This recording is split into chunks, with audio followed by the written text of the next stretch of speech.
It's Wednesday, and it is time for another Business Analysis Live. My name is Susan Moore. I'm the Community Engagement Manager at IIBA. And I'm Scott Bennett. I'm the Manager of Business Analysis here at the International Institute of Business Analysis. We've got a great topic lined up today, something that I know is going to challenge people: the Hmm. importance of being nimble. Ooh, nimble. Huh. I've got a question for you because that word nimble, I'm a dancer, so it makes me kind of think about flexibility. And, I think about sometimes when we talk with some of our members and they talk about agility or they talk about being in an agile organization, right? They're Mhm. thinking we should be nimble. But in fact, what we hear a lot of is we have invested a whole lot of time and money into being agile, and I don't really think we're very nimble. This is a really good topic, and I bet we have some very exciting, humble guests who will tell us all about this today. We do. So we're going to learn a little bit today about how your business can move at the pace of business. How do you keep up? Mm. So we've got two experts joining us today. You'll see them at conferences around the world. Please welcome Filip Hendrickx and Fabricio Laguna. Hello Nice there. to meet Hello. So So why excited don't to see you guys. Yeah. Let's start with introductions. So, for those of you that haven't gone to conferences and seen these guys speak, they're great dynamic speakers. Fabricio, why don't you introduce yourself to our audience? Thank you. It's a pleasure to be here, Scott. Thank you for calling and for the invitation, Susan. I am Fabricio Laguna, also known as the Brazilian BA, and I have been speaking about business analysis. It's a passion for me. I was the president of the IIBA chapter for more than a decade, and today I work as the senior advisor for the president of the International Institute of Business Analysis, and have represented IIBA in some international conferences around the world. Pleasure to be here. Nimble is a very important topic for me. I have been doing some podcasts. I have a podcast on YouTube and LinkedIn. It's called The Brazilian BA. And if people like this conversation today, want to learn more about Nimble, join me because there are a lot of conversations. I have been speaking with people from different areas about nimbleness. Yes, that's great. Yeah, I've seen a couple of those videos, Fabricio. So, yes, they're a great addition to augmenting this topic. So, that's great. Over to Philip. Philip, you want to introduce yourself? Yeah, thanks also for inviting me here. I call myself Innovating BA, and I usually say that for me, BA is the acronym for by accident. I never kind of chose to become a business analyst. I kind of stumbled upon it, but I enjoyed it very much. But I also always integrated a lot of other perspectives, tools, techniques from related domains into my business analysis work. And so that's why I kind of chose the tagline Innovating BA, because I try to innovate the quote unquote traditional business analysis with injected with other perspectives, other views that can help make it more impactful or maybe more nimble, you could say. Yeah. And for those of you joining us from the Netherlands today, goeiedag. I have a Dutch background too. So let's get into nimble. So what does nimble mean? This was a definition that you shared earlier, but let's talk a little bit about it. And then let's talk about, as a BA professional, what this means to us. Fabricio, why don't you start? All right. So when we think about changes are happening and they're happening everywhere and every time, all the time, we must be able to react to change in appropriate way. So your organization is feeling changes in their environment every day. Like a new competitor is coming, a law is changing, some users need some different feature, let's say, and so you have to react to that and give some right responses. But there's an important part of reacting to that is the sense part of it. So being able to sense and understand what's going on is all about business analysis. It's about understanding what's happening in the context, what are the alternative paths you have of course of action. So doing proper business analysis is a proper way to sense, understand it, and find the best answer or the best response for a change. It's not just about speed. So speed is important. So if you respond fastly, you are being nimble, but there's about precision as well. So Are you giving the best responses possible? Are you really understanding all the risks, all the alternatives? Are you evaluating well all the course of actions you should take, or all the possible ways of reacting, and so provide a good reaction? Organizations need that, and business analysts are the experts about thinking about understanding organizational needs and organizational changes. Yeah, and when I read this, the one thing that comes to me is data analytics. Being able to sense as a BA, we do this in terms of looking at the data. What do we see there? But it's also how do you appropriately respond to that and measure it in a way that you can see, is it going the right direction or the wrong direction? Do we need to change it quickly? So, Filip, when you're talking with people about Nimble, as a BA practitioner, what do you recommend for people? There's a lot of things that pop up. To your point about data analytics, and to Fabricio's point about sensing, making sense of data, I think, is an important starting point, because business analysis has a lot of tools and techniques to think about potential future scenarios and solutions and choose the best one. But Nimble is about being able to respond to unexpected events, where you don't have the time to do an in-depth analysis before you respond. And so being able to gather data, turn them into information and insights, and then decide on the right actions to take is definitely a key element of becoming a more nimble organization. So that's definitely a first element.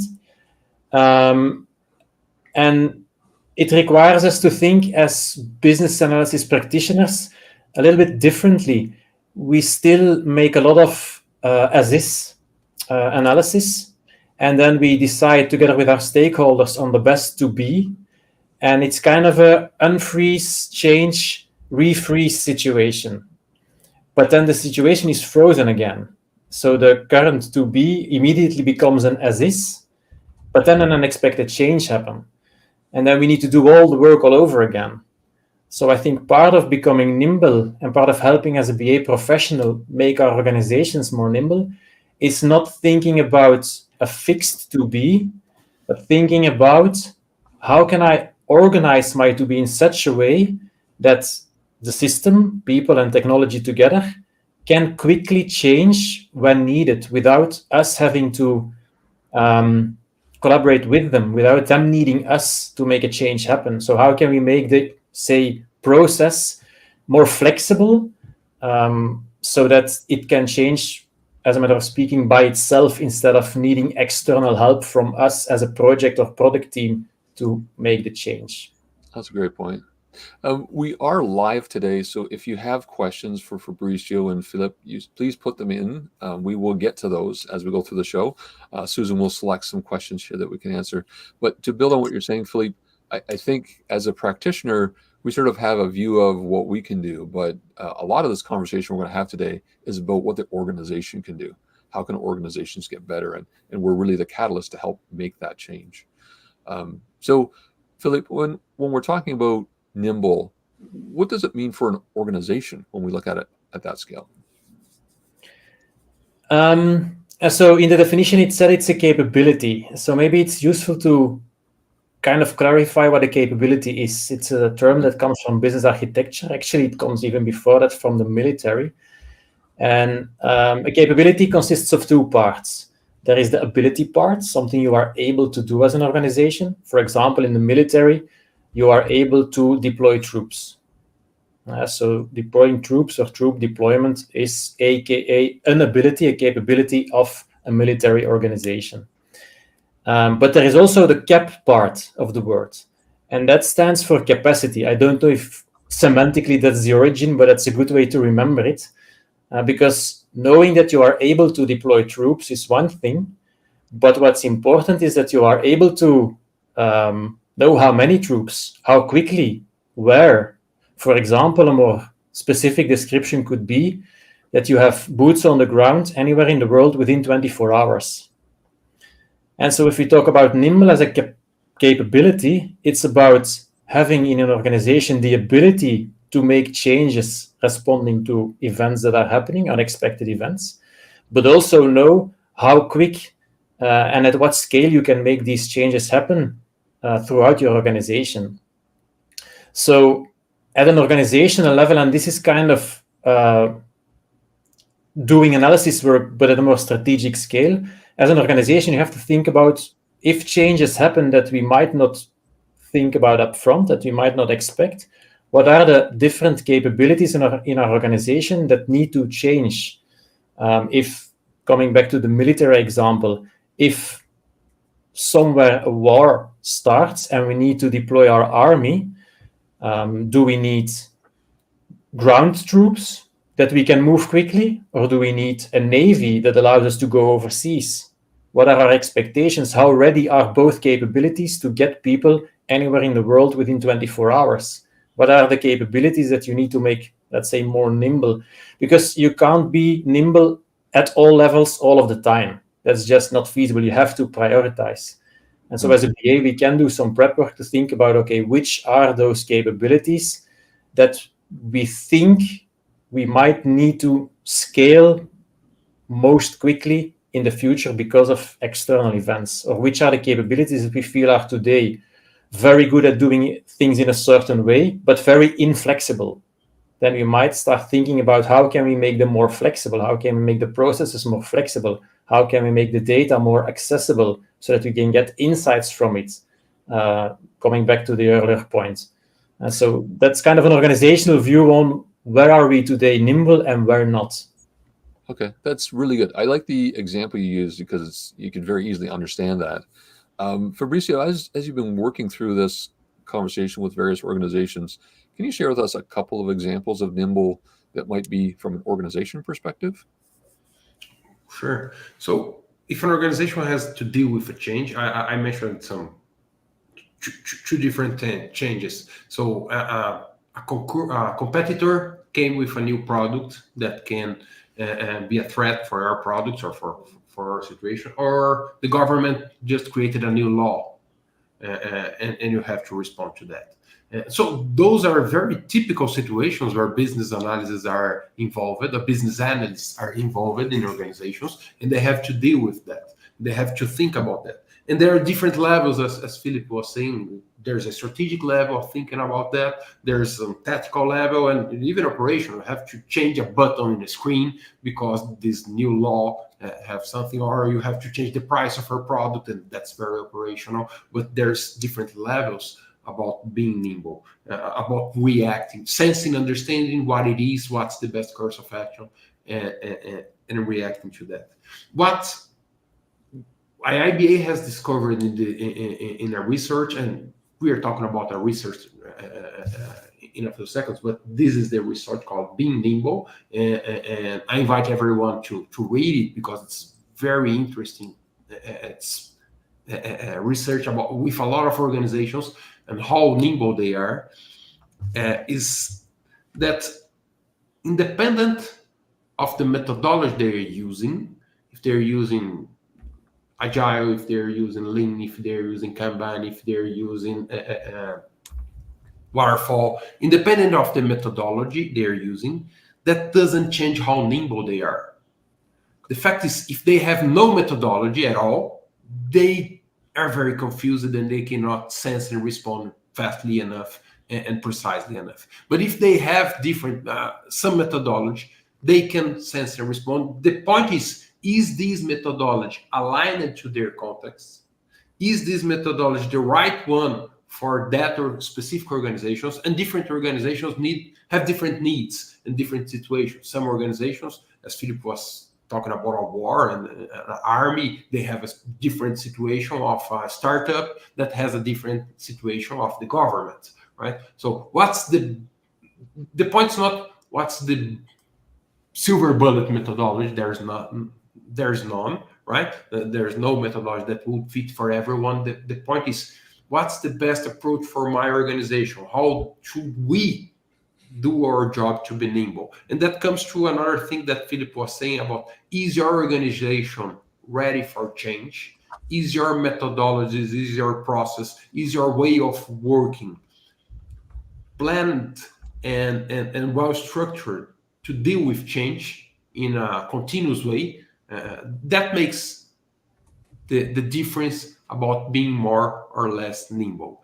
And once again, I believe business analysis is the underlying competence between being able to sense and respond to change. So is your organization developing in a proper way the business analysis competence independently of the methodology you're using, because business analysis does not depend on methodology, but do you have this competence very well structured in your organization that helps you to think and understand what's going on?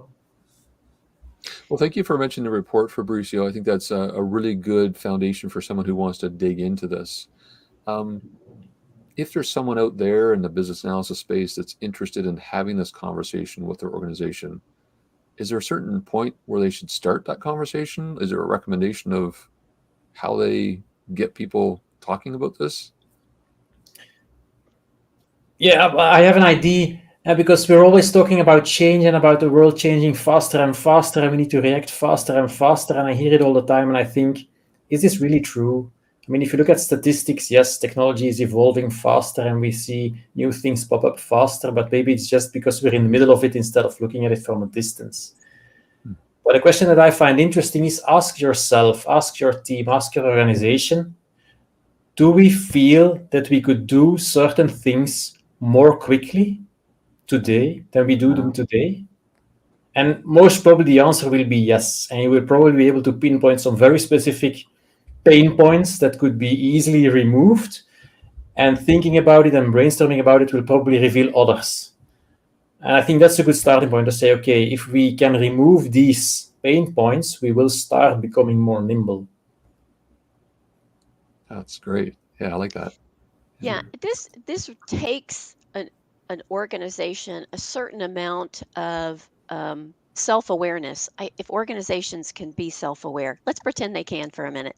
But it does, I think, require organizations to be aware that there is this possibility of being more nimble. So as we've been talking here, and I'm putting together some things, when we've been talking about having a methodology that is aligned not just to their context, but I think that we're also talking about one that is aligned to their competencies, to the things that they do well as an organization, which means that an organization has to know what they do well and has to be self-aware enough to know what they aren't doing well. I think they also have to have a commitment to quality and understanding that, we can't just get better because we will it to be. We actually need to use something like business analysis to help us uncover where do we need to be tailoring the processes that we have or the products that we are offering so that they are more within our context, our competencies, our capabilities. I think that's really what we're talking about here. Nimbleness, agility at an organizational level. Yeah, I'm curious. I'm a fan of the business model canvas. Susan and I did an episode on that, and people can find that in our backlog of episodes shown. Business model canvas, does that help in the conversation with Nimble? It may help. One point about being nimble and having your organization more nimble, or one way to develop this capability is to have people understanding the full organization or the purpose of the organization. To be more nimble, you need people, not just the CIO executive to be nimble, you need the full organization to be nimble. And if you want your organization to respond fast for change, you need people here on the endpoints of organization being able to sense and respond. Because if you have to go up all decisions to the C-level and go down, you are not fast enough, you are not being nimble enough. But if you want those people to understand what's going on, they have to have a clear vision of the whole organization. They should align all their tasks, all their activities, all their decisions here in the bottom line with the strategic alignment defined in the top level. So techniques like the business model canvas, techniques like OKRs, techniques that help us to understand and align objectives, goals and objectives with actions that happens in the operation level, that all that helps your organization to be nimble. You have to develop these skills in the bottom line so people can decide based and align it with the strategic view. So I believe that's one kind of technique that help us to make this alignment. Yes, and I can easily align it with what we previously said about capabilities. Business architects will typically deliver capability maps that are very relevant and true, but might maybe sometimes miss a bit of a story and making them a little bit more difficult to understand at first sight. Ultimately, the business model canvas is a capability map. It shows the different capabilities an organization has in different parts of the organization. And you could use it to pinpoint where are the points where we are today already flexible, nimble, and where are the points where we might need to become more nimble, because if a change happens because of whatever action a competitor is taking, we might be under stress at some point in time. So that could be your starting point, absolutely. That's great. Let's see. Well, don't forget, if you have any questions about what we're talking about today, put that into our comments. We are going to take some questions. Do we want to take some questions, or do we want to unpack any more about Nimble? I would like to call, when you open this session, Susan, you're talking about how organizations invested in Agile and sometimes they are not nimble. I believe that's a very important way of exploring this conversation. What I have been hearing in a lot of organizations is we invested in Agile, but we are not Agile. And that's confusing because they're using the same word for two different concepts. And the way you propose it, the way you ask it, the question, it clearly defined a difference. When we are talking about Agile, we are usually talking about a set of practices, a ways of working. We are talking about some methodology, some frameworks. We could use the word Agile in English to mean both things. I understand that, but that's not usually how people are talking about Agile. So Agile is an overloaded word that brings frameworks, that brings backlogs, product owners, product ownership, that brings a lot of techniques and methods that people could use to organize the way of working. When we talk about nimble, we are not talking about a way of working. You can work in different ways. Use the way that's the best one for you, and that's an important topic. You can use Agile, you can use waterfall, you can use whatever works for you. When we are talking about nimble, we are talking about being able to sense and respond to change fastly and precisely. So it's the outcome that you expect to have when you're doing Agile. So having these two concepts in mind help us to bring some very nice conversations in our organizations. Are we being nimble is different about are we doing Agile? So those are two different questions. And I think, with this addition of another word, we can talk about our own assumptions of what we mean by Agile and agility. I know sometimes the president of IIBA, he talks about capital A Agile and lowercase a Agile, one meaning a framework, one meaning truly agility, nimbleness. It occurs to me as we're talking today, because I think I am now beginning to understand how this framework has come about, especially as we think about sensing and responding to change. So if we think about some of the practices that are in uppercase A, Agile, the framework, we often think about things like stand-up meetings and planning meetings, sprint reviews, things that we do all together. And it occurs to me that possibly the reason that we try to have so many in-person collaboration is somehow we are trying to build awareness and the ability to sense. But in essence, if we're really doing that, we are likely being reactive instead of what nimbleness would get us, which is this ability, this almost kind of, I think the word is preternatural. So kind of this otherworldly ability to sense. The practices don't necessarily give us that opportunity to sense. They give us the opportunity to react. So this is really mind opening today as we're talking about Agile versus nimble. So I'm excited about this. It's a fair point, and I think of two things. First, tying into also what Fabricio said about frameworks and stuff. Agile is often perceived as just being a series of methods or frameworks or techniques like Scrum, like stand-up meetings, and they can be very useful, they can be very effective, they can also not be useful or effective. But interestingly, Agile, all of those frameworks, tools, and techniques actually contradict the very first value of the Agile Manifesto, which is that we should value individuals and interactions over processes and tools. But all of these frameworks offer processes and tools. And so again, yes, they can be very valuable if you use them wisely. And so in that sense, kind of using a new word like nimble prevents you from having the difficult conversation about what is agile to you and what is it to me. Let's move the conversation over to another word that is at this point still more neutral. Oh, interesting. I like that. Yeah. Actually, there's something that got lost in Agile. Filip mentioned it once. One of those that is we should be looking for the outcome and not for the methods. So we value individuals and interaction over process and tools. But the Agile Manifesto starts by saying we are uncovering better ways of developing software, better ways of doing something. So the Agile Manifesto and Agile thinking, the Agile mindset started about ways of doing work. And what we are trying to bring with Nimble as a concept is not about ways of doing work, it's about the results of doing whatever way you're using. So try to decompose those two concepts, use it in when you're speaking.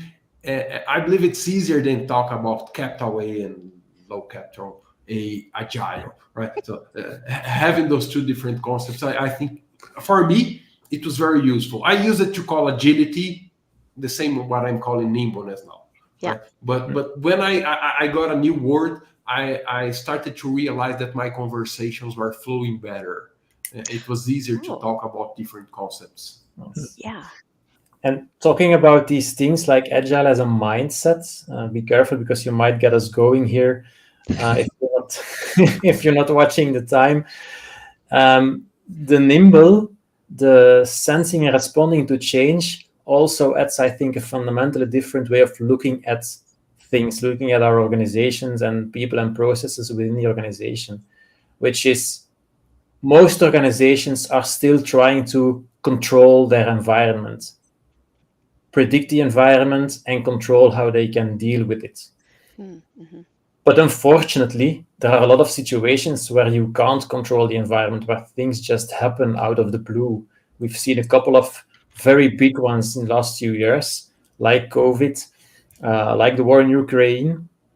And the difference with sensing and responding is that you are open to the fact that unforeseen things are going to happen and that you are going with the flow, but be prepared to react, not because you have analyzed all of the potential scenarios up front, but because you have invested in the capability to sense and respond better, where business analysis is a key set of tools, techniques, a key mindset to help you enable that.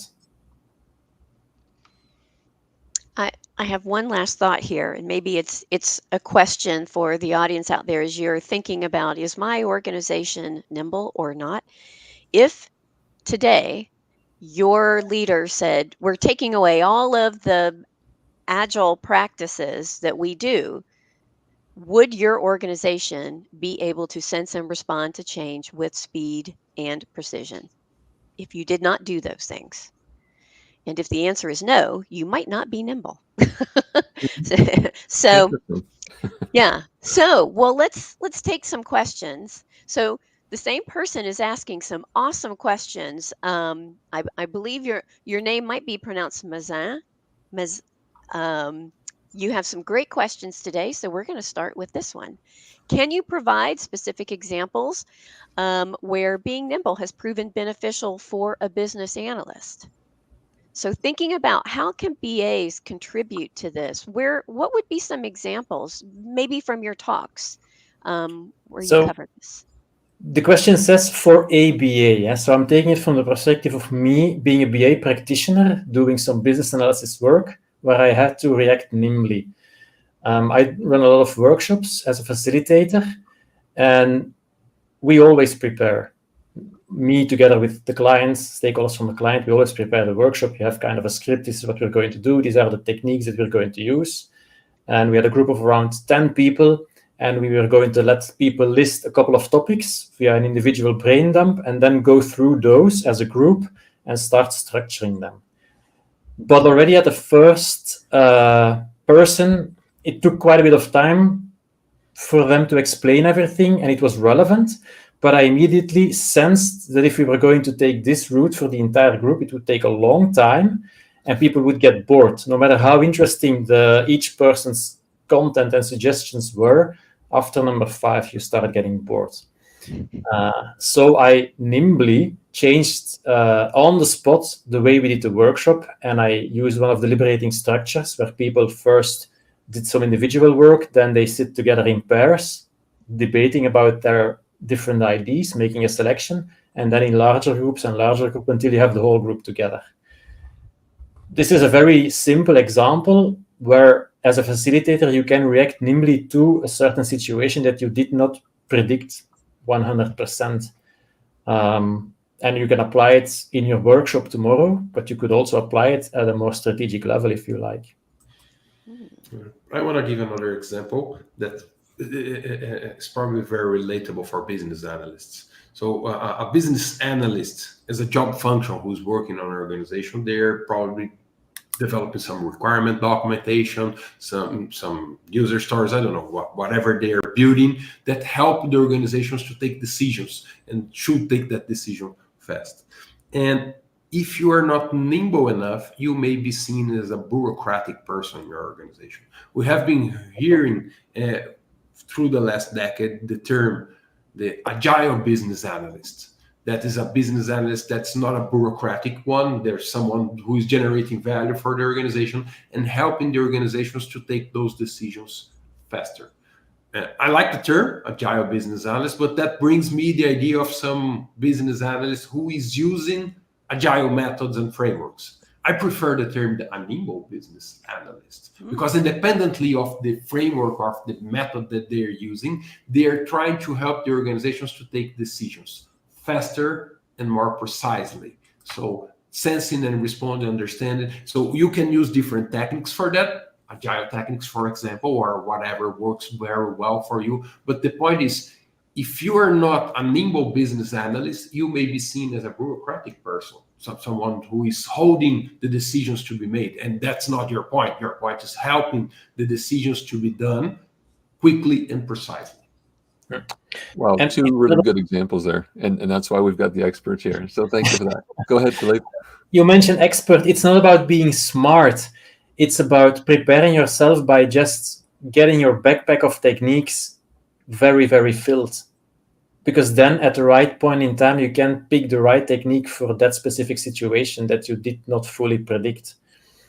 So it's expertise that you build just by practicing and by learning and by trying all of the techniques in the BA book as a starting point. Again, this is not about being smart. This is just about making sure that you have a rich list of things that you have some experience with so that you can apply them at the right time in the right way. I love you using that analogy, Filip. I use it as a woodworking educator. The more tools I have in my toolbox to be able to fix something, the better I can fix it. So the idea as a business analysis professional, the more techniques I have at my disposal, the easier it is for me to shift from one to the other to make sure I'm using the best tool for the job at the time. So love that. The quickest tool, tying into Fabricio's concern, business analysis sometimes is perceived as something that slows organizations down. But having the right tools that make people feel, okay, this is going fast and we're getting to results quickly, that's very effective to showcase the value of a business analysis. And I like this analogy of having the tools or the techniques very, you must be prepared to improvisation. So when you see these theater shows of improvisation, those guys, they don't know what's going to happen that day because they just pick one word and another and create an improvisation at that specific time, but they train very much. They're very well prepared to do that. It's not something that we could do that without preparation.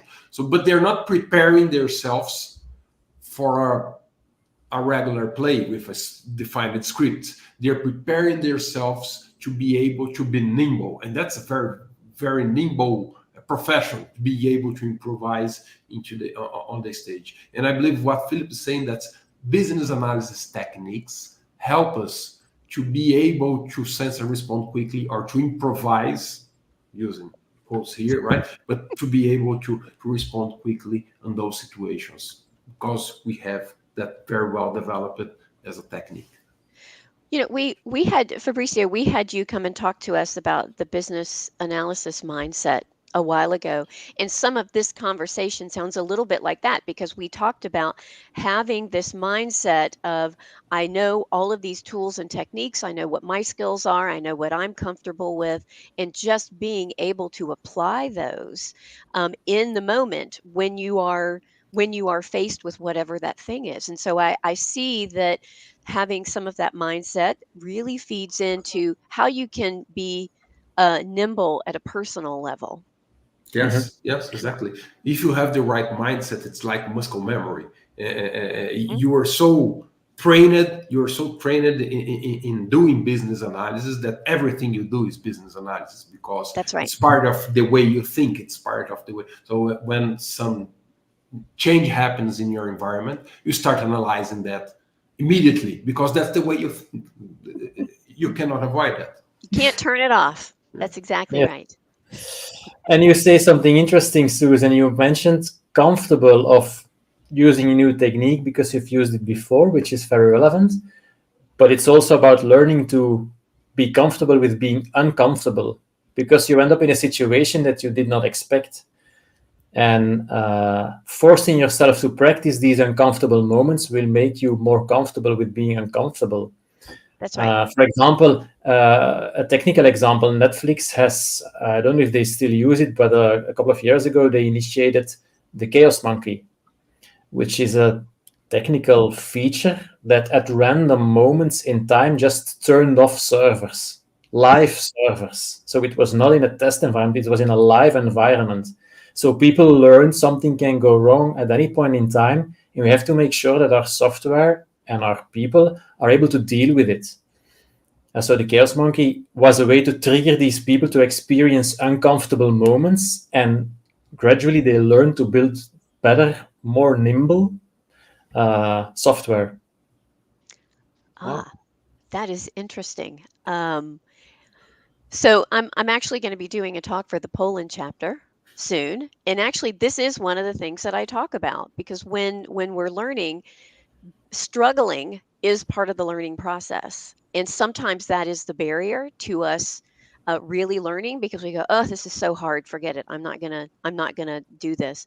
But actually it's the struggle, going through it, getting to the other side, and reflecting on what you've done so that you can incorporate it in practice is so important. So that's a very nimble way of thinking. Let's see, how about we take just one more question? Excuse me, one more question. I need a drink of water. This is also from Ms. M, who asked, can you be too nimble? Which I think is a really good question. Could there be a risk of sacrificing thoroughness or quality for the sake of speed and adapting? Do you guys cover that in any part of your talk? Well, I would say if you are too fast, that may be a risk. But remember that the definition of nimbleness, or to be nimble, is to be able to sense and respond with speed and precision. So there's the second point. If you're just answering very fast, that not necessarily makes you nimble. You're fast, right? But that does not necessarily tell us that you are going to the right place. So some techniques, and you mentioned that before, Susan, helps you to respond fastly, but not necessarily nimble. And that's a point of nimbleness that I like to emphasize. That's the nimbleness of mind. Agility happens in your body. So the definition of agility is to move your center of gravity very fastly, change direction fastly. But when you think about nimbleness, especially nimbleness of mind, that happens here. So you are thinking very fast, you are understanding what's happening, and you are taking the best course of action. If you are playing basketball, you may be very agile and move very fastly. If you are playing speed chess, that's not about agility, it's about nimbleness of mind. So speed chess is that chess that you have a clock and you have to take decisions very fast and look on the board and take your decisions. That happens here. So I would not say that to be so nimble is a problem if you are counting on speed and precision at the same point. Yeah, I think that's a good point. You can be too fast. You can also be too slow. You can be too imprecise. You can also be too precise. For example, if you create a business case, it's better that the cost and benefit estimation is roughly right than exactly wrong. So nimble is about managing those balances. Can you be too nimble? Yes, because making your organization more nimble means investing in those capabilities to make them more flexible, more nimble. And those investments take time and money. And you only have so much resources. You only have so much time and money. So you have to prioritize. You have to select wisely which ones you think are the most important ones to make more nimble. So in that sense, too nimble, you can never be too nimble in the literal sense, I think, but you can invest too much in your nimbleness and thereby not reaping enough of the benefits anymore in the short run. So that's kind of the two balances I think you need to try to manage. Yeah. Yeah, Kind of and the we're on a live vanishing show, and I returns. was being a little too nimble with the headings there, and I actually got the wrong one, so I lacked precision in doing that. But I did want to put two banners up here. Filip's been on the show before. Effective Change Management is the episode, if you want to check that out. Fantastic discussion. Fabricio as well, talking about the business analysis mindset, another previous one. So go ahead and check those ones out if you haven't seen them. Yeah, both excellent. Both kind of tie into today's topic as well. Yeah, indirectly. So thank you both. Let's wrap up for today. We've certainly, boy, I've learned a lot. I have a ton of notes, and so if you've been listening out there, maybe you also have a ton of notes.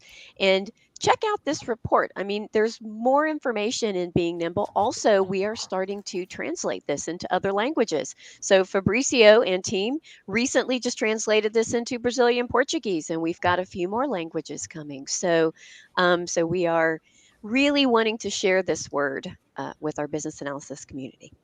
And yes, sir. If I may, Fabricio and I, if people are interested in this topic and want to get more hands-on, Fabricio and I are running a workshop at BBC in April in Orlando. So if you're interested, please Thank do you join. for reminding us. Do we have that banner somewhere? Also, Rosalind, if you're listening, drop the BBC info in there. Yeah, because the name of the tutorial is Becoming Nimble, Igniting the Adaptive Organization Through Business Analysis. Yeah, there you go. Filip and I are going to be together, and it's going to be fun. It's going to be fun because this is a topic that's, it's kind of serious, but when you make it fun, you make it memorable, and that's really what we want everyone to take away. So and you can just get to meet them, and they're tons of I fun. can tell you, I was at BBC last year, and I got to hear both Fabricio and Filip speak. And if you think they're engaging here, you have to see them in person. It's great experience. Yes, lots of fun. Yeah. Thank you both again for joining us. So that wraps up for today, but we will be back in 2 weeks. We are going to be talking with guest Scott Helmers about neuroscience and business analysis. What does our brain have to do with business analysis? Scott knows, and we're going to talk about that in 2 weeks. So we'll see you then.